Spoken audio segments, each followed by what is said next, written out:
Praise the Lord. இன்றைக்கி நம்ம பார்க்க போகிற வசனம் 2 தீமோத்தேயு 2ஆம் அதிகாரம் 22வது வசனம். அன்றியும் பாலியத்திற்குரிய இச்சைகளுக்கு நீ விலகி ஓடு. ஆண்டவராகிய இயேசு கிறிஸ்து சொல்கிறாரு, பாலியத்திற்குரிய இச்சைகளுக்கு நீ விலகி ஓடு, சுத்த இருதயத்தோட கர்த்தரை தொழுதுகொள். நம்ம ஆண்டவரை தொழுது கொள்ளணும், ஆண்டவரை நம்ம பார்க்கணும், அவர் பேசுகிறத நம்ம கேட்கணும் அப்படின்னா நம்ம இருதயம் சுத்தமாக இருக்கணும் அப்படிங்கிறாங்க. மேலே சொல்லபடி பாலியத்திற்குரிய இச்சைகளுக்கு விலகியோடு. இன்றைய காலகட்டத்திலும் கூட அநேக பாவங்கள் நம்ம இருந்த இடத்துல இருந்தே பாலியல் ரீதியான காரியங்கள் அதிகமாக நம்மளுக்கு இடையூறாக வந்துக்கிட்டு இருக்குங்க.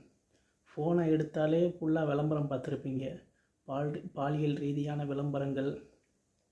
இந்த ஆப்பை இன்ஸ்டால் பண்ணு, அந்த ஆப்பை இன்ஸ்டால் பண்ணு, வெறும் 5 ரூபாவில் பேசு, 10 ரூபாவில் பேசு, நீ தனிமையாக இருக்கியா, அப்போது இதில் இன்ஸ்டால் பண்ணிவிட்டு நீ பொண்ணுங்களோட பேசு அப்படின்னு சொல்லி இருந்த இடத்துலையே தவறான வழிக்கு வழி நடத்தக்கூடிய பல அப்ளிகேஷன்கள் இருக்குது. அதையெல்லாம் விட்டு விலகி ஓடு அப்படின்னு இயேசு கிறிஸ்து சொல்கிறாரு. என்னங்க சொல்கிறீங்க? பாருங்கள், ஏவாள் தனியாக இருந்தா, பிசாசானவன் வஞ்சித்து அவங்க வாழ்க்கையவே நாசமடித்து தோட்டத்துலேருந்து வெளியே விரட்டினாங்க.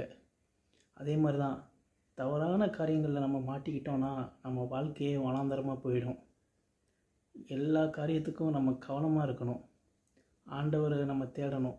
வாலிப பிரயாதத்தில் ஆண்டவரை தேடினா நம்ம இந்த மாதிரி காரியங்களுக்கு தப்பிச்சு கொள்ளலாம். ஜெபம் பண்ணலாமா? ஸ்தோத்திரம் ஆண்டவரே, நன்றியோடு துதிக்கிறோமப்பா, சோதரிக்கிறோமப்பா. ஹல்லேலூயா. பாலியத்திற்குரிய இச்சைகளுக்கு விலகி ஓடுன்னு சொன்ன தேவன் எல்லா தீங்கிற்கும் நாசமோசங்களுக்கும் விலகி பாதுகாத்தருளுவீராக. வேலை செய்கிற இடங்களிலே தெய்வீக பாதுகாப்பு உண்டாகட்டும். ஆண்டவரே, போக்கிலே வரத்திலே பிரயாணத்திலே ஆசீர்வாதம் பாதுகாப்பு உண்டாகட்டும். தீயவர்களின் கண்களுக்கு மறைத்து பாதுகாத்தரணும். இயேசுவின் நாமத்தில் பிதாவே, ஆமென்.